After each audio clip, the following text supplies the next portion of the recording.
This episode is for all those that are looking for productivity tips, hacks, and secrets. Honestly, who isn't looking for some way to save time or any energy? So I actually sat down and talked to Mark Struczewski, who is Mr. Productivity. That is what he's known for. He's literally obsessed to help the world become a more productive place, one person at a time.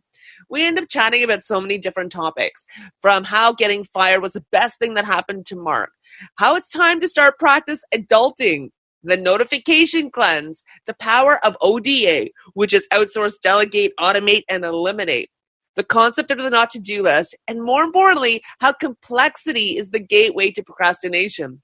And on top of that, I got challenged on the podcast to take the 7-day productivity challenge. So game on, Mark. I cannot wait. And hopefully some of you will do it with me. Anyways, I hope you enjoy this episode. Cheers.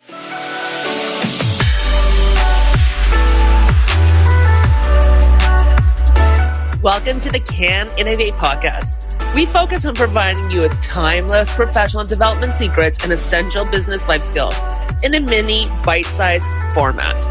I'm unlocking the vault and sharing best practices that management consultants have been using for decades. We're unapologetically curious. Enjoy.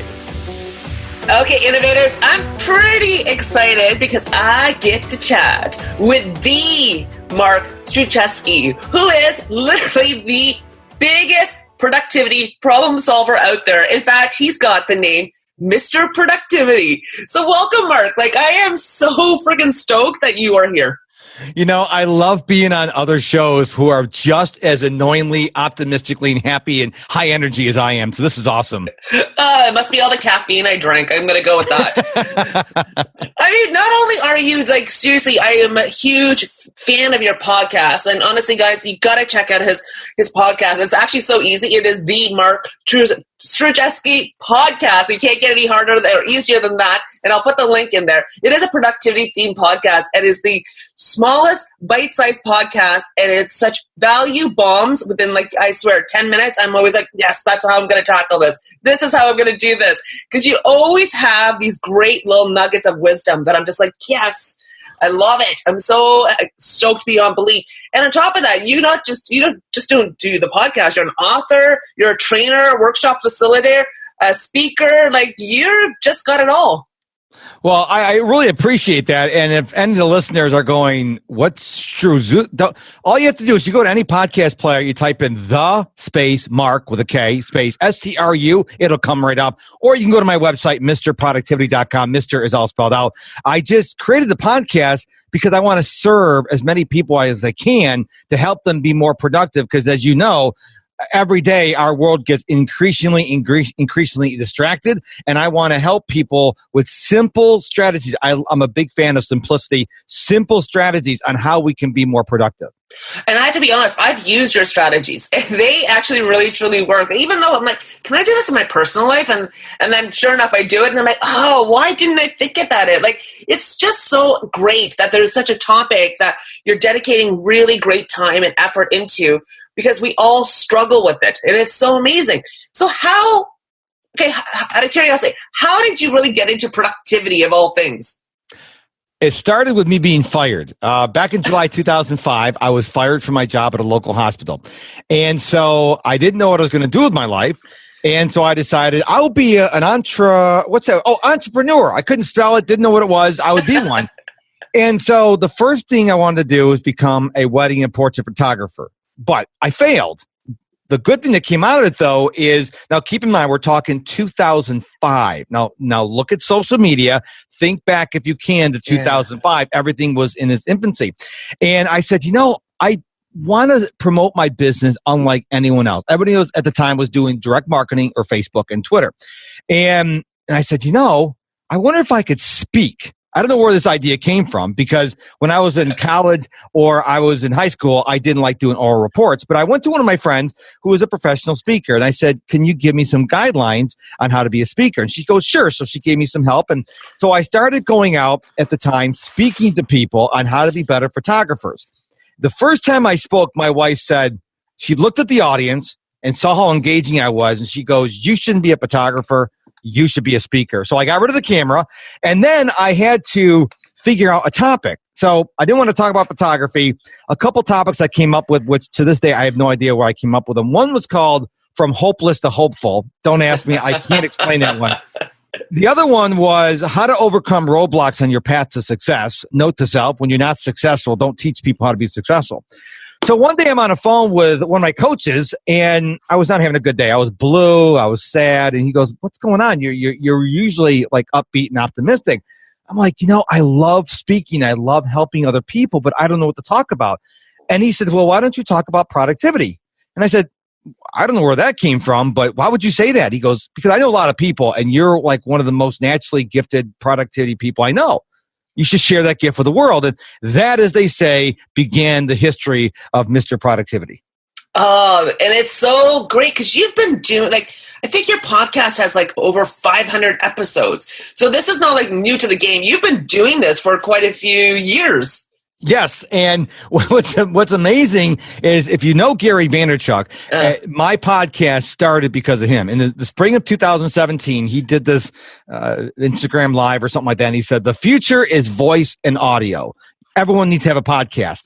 And I'm like, oh, I listen to podcasts. Maybe I can start a podcast. So I went to this really weird site no one's ever heard of. It's called Google.com. And it's amazing. It's amazing genie. You type in, how do I start a podcast? And hit enter, and you get 20 quadrillion enters. And so I self-taught myself podcasting. Now, note to your listeners, I used to be a mobile DJ, but not a mobile DJ. I was a mobile DJ, but I was also a radio DJ.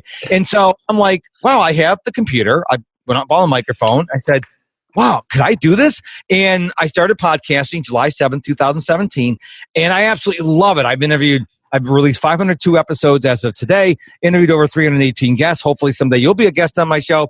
And I love doing this, my own radio station, and I can do whatever I want because I'm the program manager, the owner, and the salesperson, and the janitor. I do it all, so I'm the boss. I love it. Okay, so tell me, can you give me something in a radio voice? You mean playing like Johnny Jocko spinning the music on a top 40 radio station? Sure I can, right now. Oh, wow. Oh, my God, I totally love it. I love this. So this is awesome. So so listen, we got to talk about productivity because this is such a huge iceberg of a question because everyone thinks it's the most simple thing. And then I was checking out one of your episodes, and we're talking about how productivity is such a huge umbrella. And I was like, jeepers, is that why it's so hard for people to really kind of get their hands around it? And then you focus sometimes just on distractions and get rid of that. And I was like, this is really cool. You've got so many different elements and you've broken it in so many different ways. Why do you choose distractions of all areas? Because as I walk around life, as you do, everybody is so distracted by these things we hold in our hands. And we are living our lives in our phones. And there's been lots of research done that when you are distracted, you're working on a task, project, talking to someone, whatever the case may be, when you're distracted, it takes so long. I've heard 15 minutes, 20 minutes, 30 minutes, 45 minutes to get back to the full focus of what you were working on. But here's the thing. We're never distracted once a day. You are distracted when you're dealing with the first distraction, then you're distracted again. It becomes a domino effect. And the further you get away from your project or task, you're a chaotic mess. So I started looking at this. I'm like, wow. I said, well, what are the biggest distractions? And I came up with a list. Now, this is not all inclusive, and there's no particular order. You could change the order for yourself. It's social media, email, people, those other fellow human beings walking around the planet. There's entertainment because we can stream anything now 24/7, 365. And the fifth one is ourselves. We get in our own way. And so once I determined that, I'm like, okay, how can I help people overcome these distractions? And the good news is any distraction out there. No, let me just, I don't want to say any because that's so absolute. Most distractions out there you can fight back on. The problem is people don't want to fight back. They're just like, well, it is what it is. No, it's not. It is what it is. You can control that. And we can talk about that. You can ask me any questions about that. I'll be glad to answer them for you. So do you think it's because everyone needs to be plugged in? It's because they have this fear of missing out? Yes. I remember, now I don't know how old you are, but I'm 54. And I remember back in the day, before cell phones and before social media. And yes, if you're a younger listener, we did survive just fine without that technology. But you had to wait to the evening news or the morning paper. There was no Twitter. If a plane crashed at 6 o'clock, at 6:01, you have video footage. There was none of that. And we survived just fine. People are afraid. Oh, did the Kardashians break up again? We have to know it that second. And that is such a time waster when you are so plugged into social media, because social media can be used for two ways. Building your business, your brand, promoting your cause. That's a good way.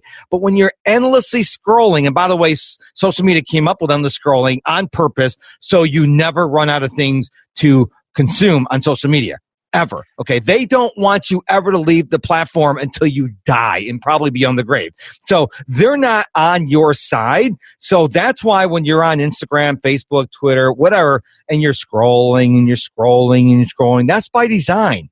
They know that when you like different posts, they show you more of them. So if you like cute dogs and you start liking cute dogs, my wife found this out the hard way, they start showing you more cute dog photos. That's what they do. And you have to fight that, because if you don't, you're going to go, where did the last 3 hours go? Because you were lost. And the only time you make it off of social media is when your battery's dying, and then you have to go running for your charger. Then some people actually sit next to their phone when it's plugged in and still be on social media, which I find very sad. I love this, but this is what cracks me up, because I know that you're a productivity expert, but then you also say it's okay to watch TV or play video games. Mm-hmm. Is it really, like, I'm so surprised to hear that you say that, right? Like, it's kind of really, I gotta ask how and why. I believe that when you're an adult, you have to practice adulting, okay? So if you have a good day, and you got a lot of things done and is really productive, then it's okay to sit down and watch TV or play a video game. What I don't want you to do is here in America, the average person watches 5 hours of television a night. That's 35 hours a week. Now, there's only 168 hours to spend in a week, and you got to sleep and you got to work. And so 35 hours out of 168 watching TV, and I think that's kind of low. I think a lot of people are really obsessed because, like I said earlier, you can stream anything 24/7, 365. And again, just like social media, everything you want to watch is out there. But I have no problem. My wife and I watch TV, but we never watch it live. We record it on our TiVo. We don't even have cable or satellite in our house. We just have a TiVo. We have the local broadcast station. But we record everything on our TiVo. We watch it on our time, when we want to watch it. And some days we don't watch TV at all, because guess what? It's going to sit in the TiVo until we get around watching it. So I don't have a problem with you watching TV as long as it's more like a reward.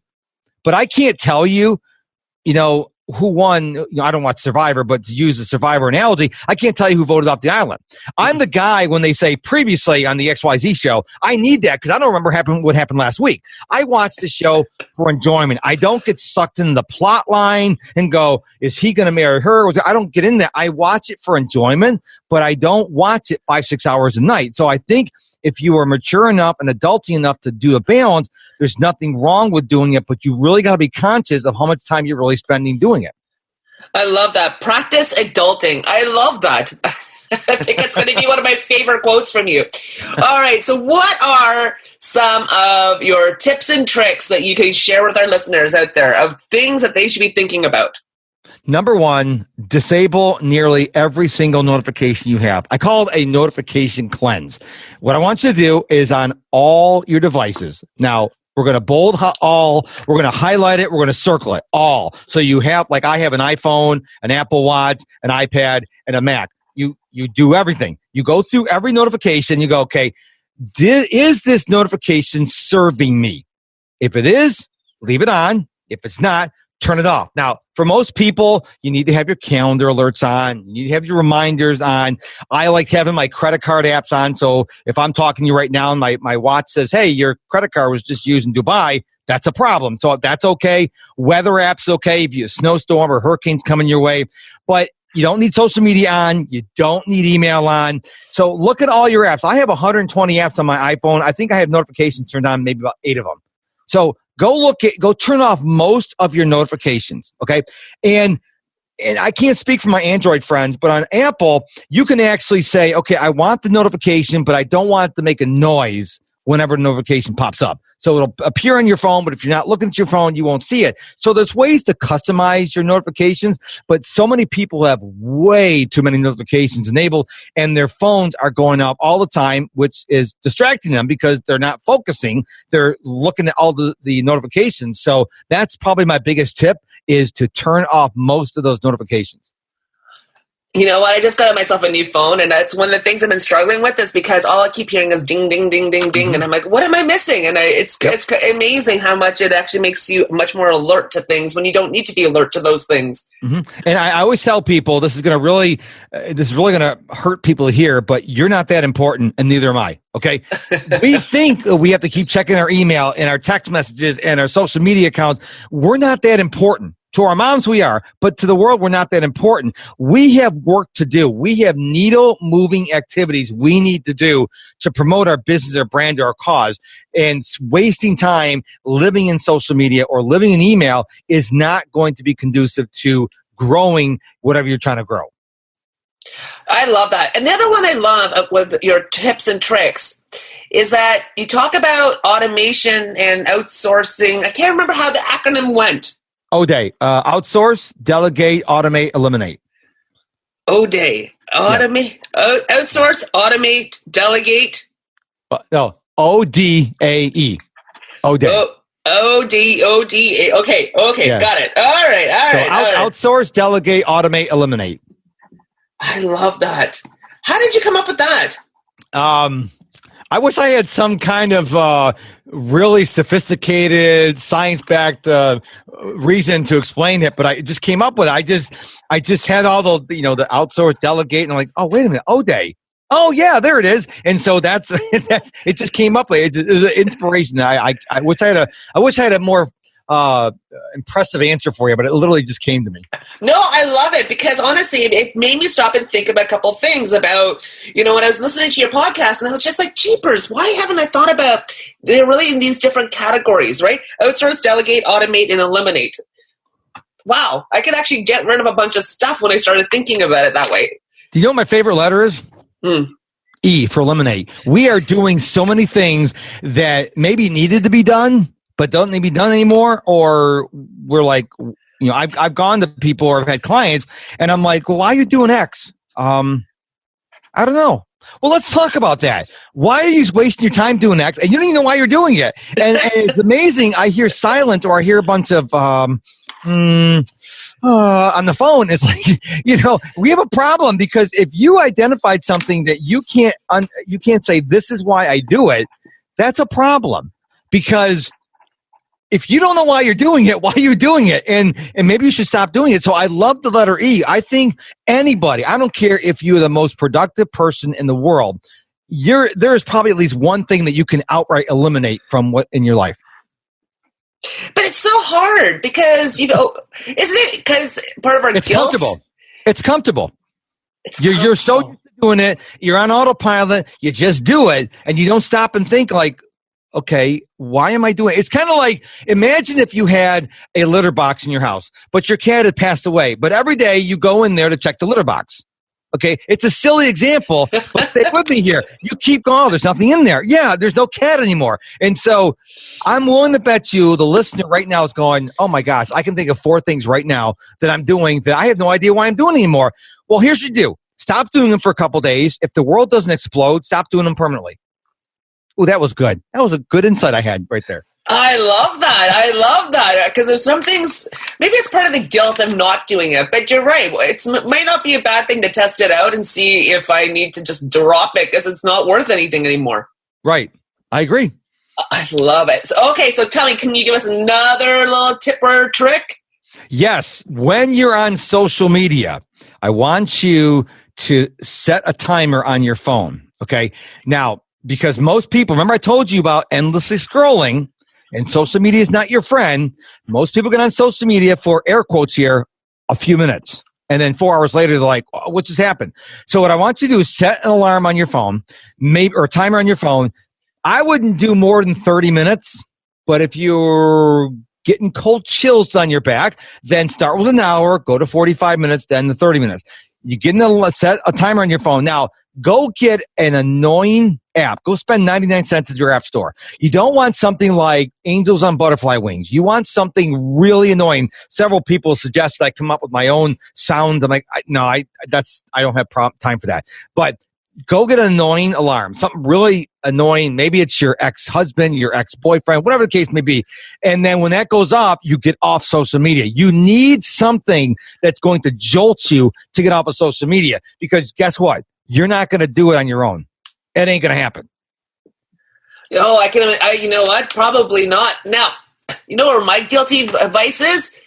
Email. Mm-hmm. Email seems to be taking control of me because I have so many different email addresses and they don't stop, and I seem to be on every mailing list under the sun. Do you have something that I can do to manage this? Well, let me do a little coaching session with you for the benefit of your listener. Why do you feel you need to spend so much time in email? I think it's because that seems to be everyone's preferred communication. It seems to be on email. Okay, but I just told you a few minutes ago you're not that important, and neither am I. So, and I had a client of mine who responded to emails within 1 hour. And I'm like, dude, that is so dangerous, because what you're doing is you're setting a dangerous precedent. When you start getting more clients and you won't be able to do that, you are going to have a problem. And he goes, yeah, I know. And one day he had to go someplace for 3 hours at a meeting, something like that. And the people were outraged that it took him 3 hours to get back to him. So I would tell people, when you get an email, don't respond to it right away, even if you're in your email. And speaking of email, please immediately disable all your autoresponders, because the autoresponders sounds like a nice idea. And this idea was given to me by somebody else. When you send an autoresponder, what you're telling the other person is, I can't get your email right now, but I will eventually reply to you. Maybe you won't. So what I encourage you to do, don't ever auto-reply on any form of communication. None. If you want to reply. But if you set the expectation that you're going to reply, they're going to hold you to it. So turn off those autoresponders, okay? And don't respond to emails, even if you're in your inbox. Like I use G Suite for my email, okay? And it's got a feature on there, because I use HubSpot for my CRM, that when I reply to an email, I can send it immediately in 1 hour, 2 hours, tomorrow 8 a.m., tomorrow 1 p.m. So what I'll do, even if I'm in my email inbox, which is very infrequently, maybe 2 or 3 times a day, I will always schedule it to go out at the minimum an hour later. I don't want people thinking I'm at my inbox at that time. Does that make sense? It's one of those things. It really does own us sometimes, and it takes over, but we don't need to. And not everything needs to be actually have closure or completeness. You don't need to respond to everything. Nope. And being okay with that, we kind of need to probably build that up. Yep. It's a muscle. You have to build the muscle up, because if you don't take control, then it's going to take control of you. It's really important people understand that. I love that. And the other thing I found really fascinating about what you taught me, and I'm still working through getting used to the idea, was the not to-do list. That's crazy. How does that kind of really, truly work for our listeners out there? Well, let me explain the not to-do list. These are things you shouldn't do. But if you are a strong person, if you are a productive person, and you don't have a problem, you may not need a not to-do list, okay? Not everybody needs it. But what you need to do is, if you're doing something that you know you shouldn't do, you create a not to-do list, okay? What this does is it consciously brings it to the forefront of your mind that says, hey, this is something you've identified you shouldn't do. Now, instead of just going, yeah, okay, now you're actually putting it on a list. It's going to fortify for you not to do it. Now, you may not need it. You may say, listen, if it doesn't need to be done, I don't do it. That's fine. But a lot of people could benefit from a not to-do list, because you're actually not just keeping it in your head, because the worst thing you can do is keep it in your head. When you put it on a piece of paper or in a notebook or in a journal, now it becomes real. Now, I don't mean on a notes app on your phone. I mean, you write it in your own handwriting on a list. Now it becomes real. It's your handwriting in your journal. Now it becomes real. And a lot of people make the mistake. Like if I ask them, how much TV you spend watching, how much time you watch TV at night? Oh, about 30 minutes. But that's what they tell themselves. But if they track it, if they write down when they started watching TV, when they stopped, totally different answer. Okay. How much time do you spend on social media? Oh, about 30 minutes. If you have iOS and you have screen time, or if you have an app, okay, show me your statistics. Because what you think and what is reality are very different. And so I tell people, actually track your time. It'll really be a sober wake-up call for you. Because I think it goes back to that time wastage of stuff. And when we don't see how much buckets of time if we spend on certain activities, it's kind of like, oh, it's only 10 minutes. But actually, no, it was 10 minutes that turned into 4 hours. Mm-hmm. And you did it 3 times this week. So that's what you could have been doing while you keep saying you don't have time to write that book or, do that side hustle. There's your time. Yeah, and what's amazing is I heard Brendan Burchard talk. I'm a big fan of Brendan Burchard, and when he started writing books, he would go to all these best-selling authors and ask them, how do you write a good book? Do you go to conferences? Do you get special notebooks? Do you get special tables and pens? And you know what they told him? You need to write every day. And the thing is, I think one of my sayings I say all the time is complexity is the gateway to procrastination. We make things unnecessarily complex. We're like, well, if I'm going to write a book, I better get a new laptop and then special pens and notebooks, and I better get a subscription to a special music service. No, you need to write. You need to sit down and you need to write. And what's happening, we're doing everything else other than what we want to do. I don't care. Like I had a client of mine who wanted to be a coder. Okay, because that's the hot thing now. Everybody wants to be a coder. And I'm like, okay, how many hours do you code? See, I haven't started coding yet. Like, wait, you want to be a coder, but you don't code at all. I mean, I don't think you want to be a coder because coders live and breathe and eat and dream about coding. And like, if you don't feel like that, there's no shame in it. It's just not your calling.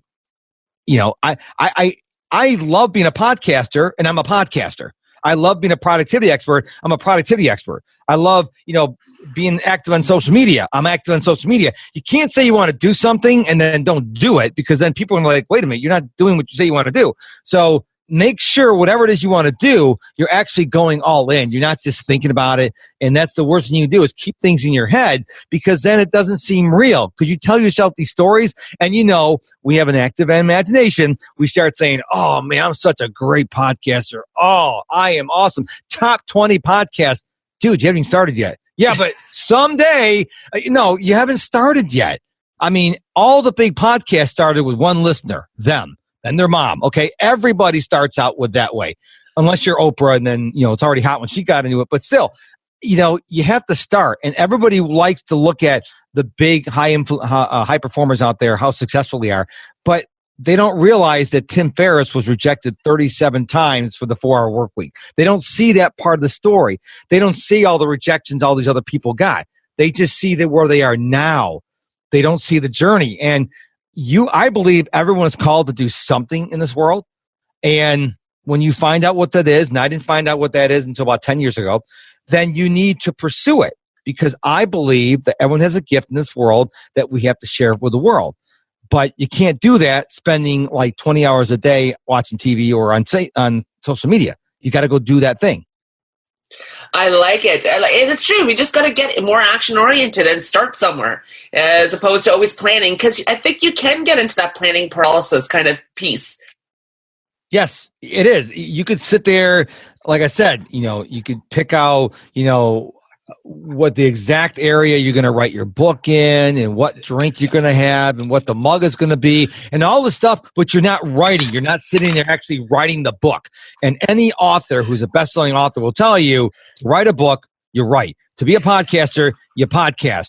To, whatever you want to do, you want to be a mountain climber, you start climbing mountains. You don't sit there and go, well, someday I'm gonna summit Mount Everest. Man, I can't wait to get to the top. When I get to the top, I'm gonna wear this outfit. I'm gonna have this camera. I'm gonna have these glasses. I'm like, dude, you haven't even started training yet. I mean, let's worry about that when you get up to when you're summiting Mount Everest. But so many people are dreaming, and I have no problems with dreaming.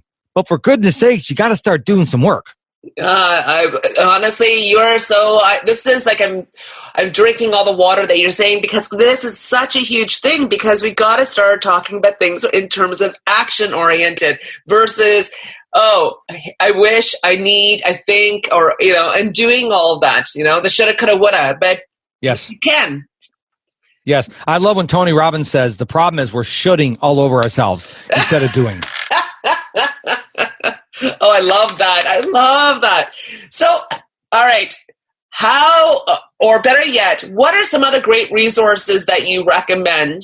I mean, for sure, I'm telling everyone, honestly, your podcasts are amazing. And honestly, your 2 books you've got out there, I think it's called How to Overcome Roadblocks. Yeah, don't go to those books. Don't pump those books for me. They have nothing to do with productivity. And so don't waste your time on those books or your money. I'm just telling you right now, okay? I wrote this book, so I'm an author, but please, I mean, on the New York Times bestseller is like maybe number 1,625,000. I mean, don't even go there. So yeah, so there's the podcast, and the other thing you can do is everything's at my website, by the way, MrProductivity.com. Remember, Mr. MISTER.com, MrProductivity.com, I should say. Everything is there now.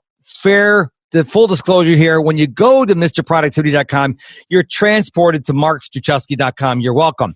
So while you're there, the thing you're going to see at the top is join the free 7-day productivity challenge. People have been going through this challenge and they absolutely love it. My tagline is, give me 2 minutes a day and I will teach you simple strategies on how to be more productive. Now, I'll tell you, the first couple of days are really easy. And then I start giving you some really challenging things to do, and people go, I can't do this. I'm like, yes, you can. Take a breath. You can do it. But it's a free 7-day productivity challenge. All you have to do is get on it. Is go to MrProductivity.com. Also, I also have a course for sale. It's called the Basics of Productivity. It's $47 US. And if you really are interested in getting, a coach, a productivity coach, I extend an offer, a first-time offer only. So it's only for people who have never had any kind of coaching with me before. You can get a 30-minute Zoom call from me for just $25 US. This gives you a chance to take me out for a test drive, but there's no sales on the call. I don't try to pitch you other things. It's like a really hardcore coaching session with you. And so those are all available at my website. I just want to serve the world the best way I can, and everything is at MrProductivity.com. Well, I just signed up for the 7-day challenge because I can't wait, because I am seriously pumped. Because like I said, I've been listening to your podcast for a while. I find it's been really beneficial, really helpful by all means. Because like I said, there's some things I knew about, and then you gave me a reminder, or some things I hadn't considered because you said it in a different way, and then it resonated even more. And I can't say thank you enough, because you really have provided such value for me, and it has made me a lot more productive.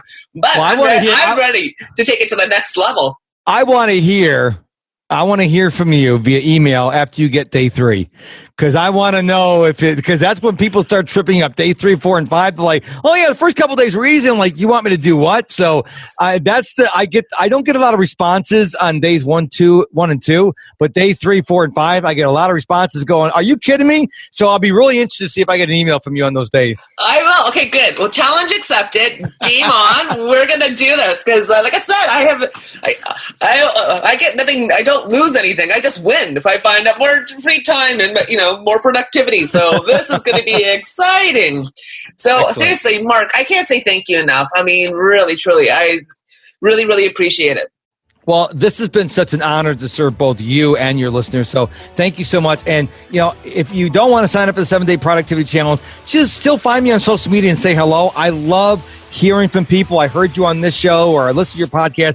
I really love that. And so few people actually reach out to me. It's astounding because I guess they think everybody else is reaching out to me. Even if everybody else does, I want to hear from you. So reach out and just say hi. I would love to hear from you.